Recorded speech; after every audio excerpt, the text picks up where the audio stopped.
And then you have relational power. I studied the life of David, and I discovered it was not just the anointing that made David king.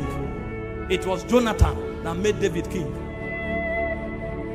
First Samuel 18 verse 1 to 4. After David destroyed Goliath, David gave a speech, and immediately the Bible said Jonathan removed his robe, gave to David, and bowed down and worshiped him. Saul came and insulted him. He's about to take your throne, and Jonathan endorsed it.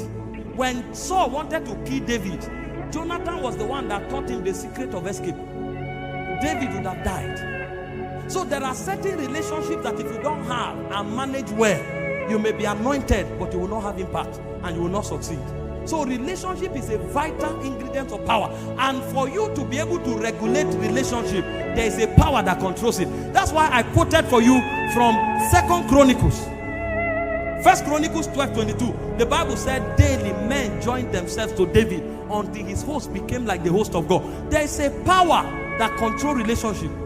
When you see people gathering around somebody, there's something he has, and there is something he's using to nurture that thing that he possesses.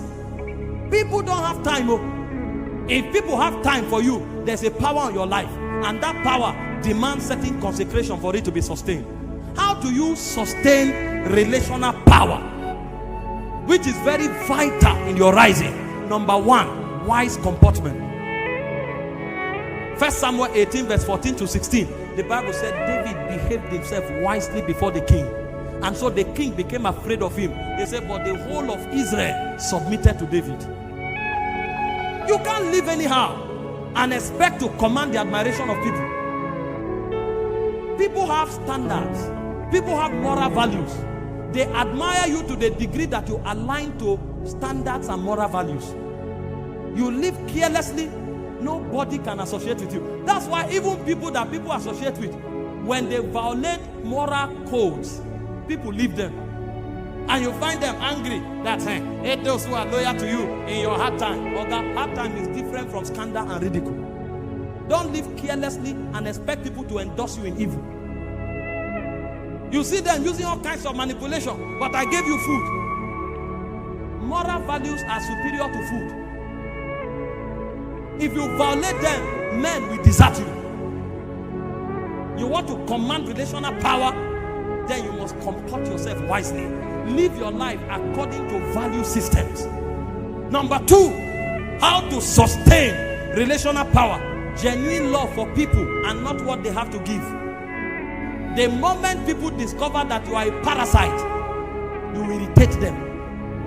Anybody who can sustain relationship is somebody who loves people genuinely. John 21 verse 15 to 16. Jesus came to Peter and said, Simon, lovest thou me more than this? He said, Lord, you know I do. He said, keep my sheep, my lamb. Simon, lovest thou me more than this? Lord, you know I do. Keep my lamb. 3 times. The third time, lovest thou me more than this? He said, yes, you know. He said, keep my sheep. No relationship thrives except as love is proven. There are people who only call you when they have needs. The moment you see their call, there's no food at home. The moment you see their call, they need school fees. The moment you see their call, they need small cash. If they do it once, twice, thrice, the next time they call, you block them. It's not your fault. Everybody hates parasites. It's a wicked disposition. And so if you want to build the power for relationship, you must be selfless and sacrificial. Only sacrificial people can sustain relationship and purpose-driven relationship. John 15:13, Jesus said, no greater love than this that a man can show to his friend, that he gives his life for his friend. Jesus is teaching us that meaningful relationship thrives. See, make sure you show genuine love. Don't be with people because of what they can give you. It's wickedness. And that's why many are not sustaining. Every 4 months they have a new friend. You will never see them with somebody that have been with them for 10 years. And they are accusing everybody. It's because their heart is wicked. They only use people. They don't love people. Anybody who discovers you are using him will depart from you. Number 3, How do you build relational power? Is by sustaining integrity. Ephesians 4:25, Proverbs 25:19. If you are somebody who is not consistent, you say one today, say another one tomorrow, people will become careful of you because they want to defend you. While they are in the heat of the battle, you will now call them aside and say, I'm sorry, that thing I said is not like that. Really? And you allowed us to get to this level. They will never stand with you again. You want to build relationships that matter? Be honest, be truthful, have integrity. See, it's better to tell people the truth, let them leave you, than to keep them with a lie. The day they discover it, they will not only leave you, they will hate you. I'm telling you why many don't have support from men. Number 4, how do you sustain relationships? Through respect and honor. Philippians 2 verse 3 and 4. The Bible said to esteem others more than yourself. If you don't genuinely honor people, even those who are under you, honor them. Every human being commands respect. If you treat people like rats, a day will come they will say, you are not my God. They will walk away. Show people respect. They are not slaves. They are not slaves. Let them know that they are worthy of honor. The Bible said in 1 Peter 2:17, say, honor all men. There's a place for rebuke, there's a place for correction, there's a place for chastisement, but they must know that you honor them. That's how you build lasting relationship. And if you find anybody who has that power, he knows these things. Honor. Number 5, how do you build relational power? Is through humility.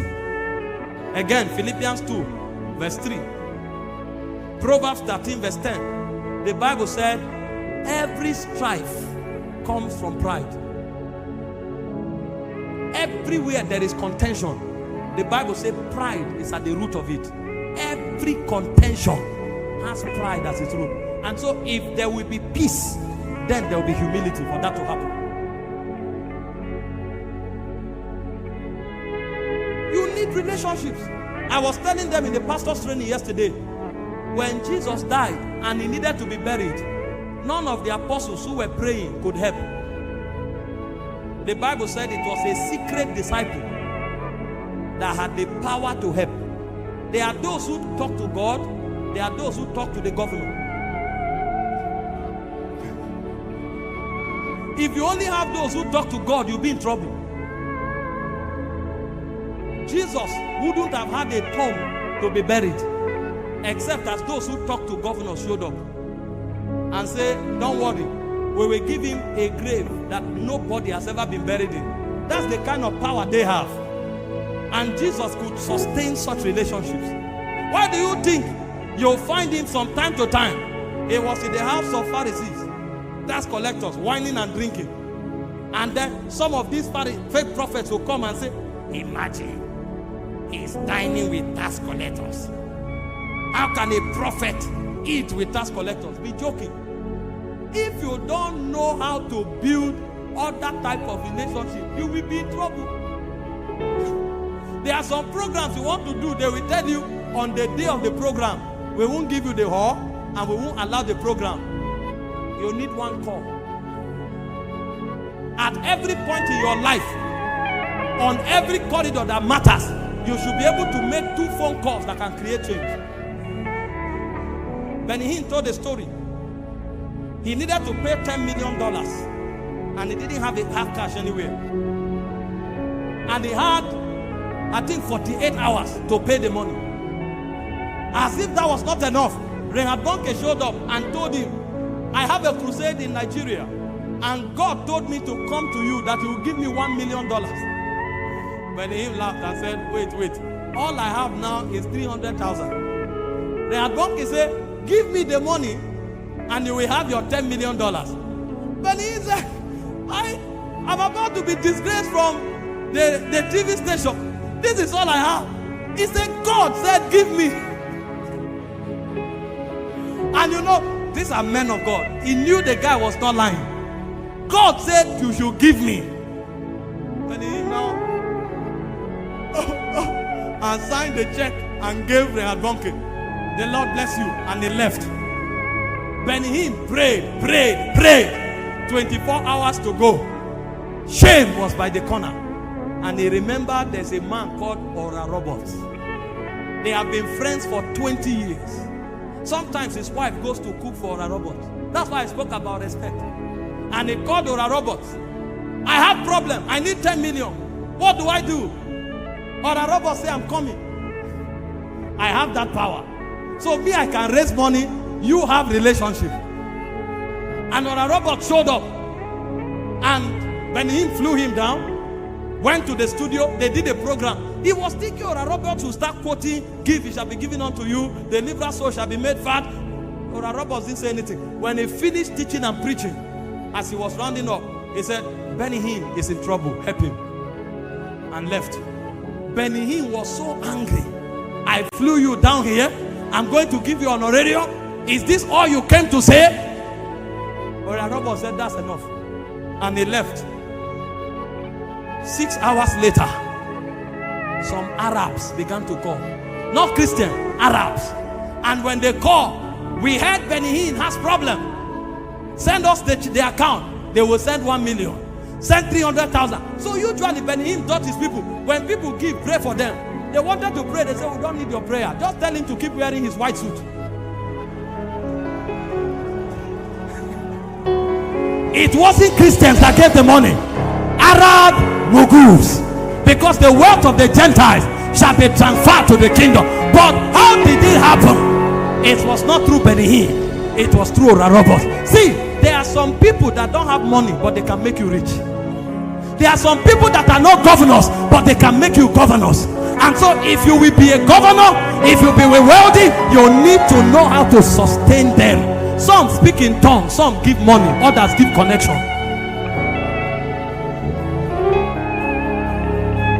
If you think church is only about prayer warriors, you are joking.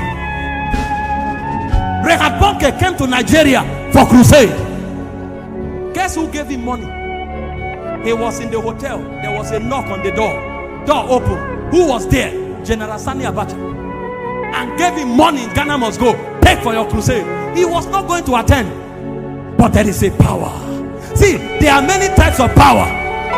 Don't neglect anyone. Me, I love this type of power. There is a power you have that governors will look for you. That's why I said the Gentiles shall come to thy light. Kings shall come to the brightness of thy rising. Thank God for prayer warriors. But we need kings. We need Gentiles. We need businessmen. He said you shall suck the breast of kings. He said strangers shall stand to view thy wall. It's a power. Go and read your Bible. Do you know when David was compelled to God? It was not when he was praying. It was when men came. Daily. 1 Chronicles 12:22. Men joined themselves to David until his host became like the host of God. There are certain men that if God add them to your life will change.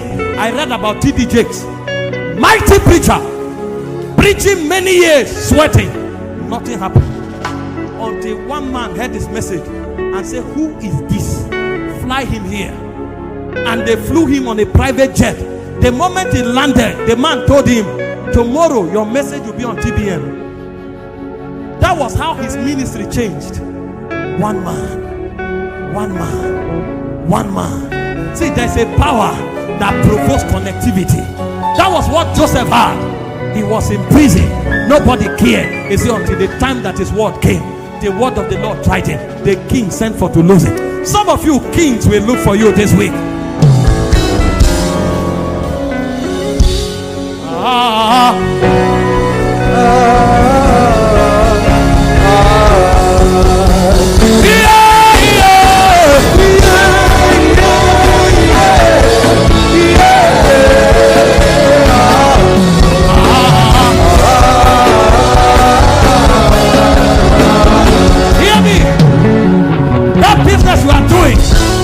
You have sown a seed.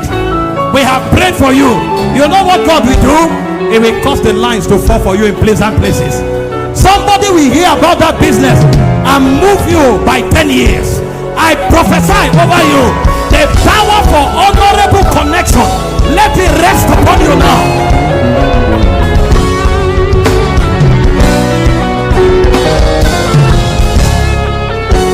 Somebody was sharing a testimony with me last Sunday. They have been laboring in their real estate for like 2 years now. Even me, I supported them with money.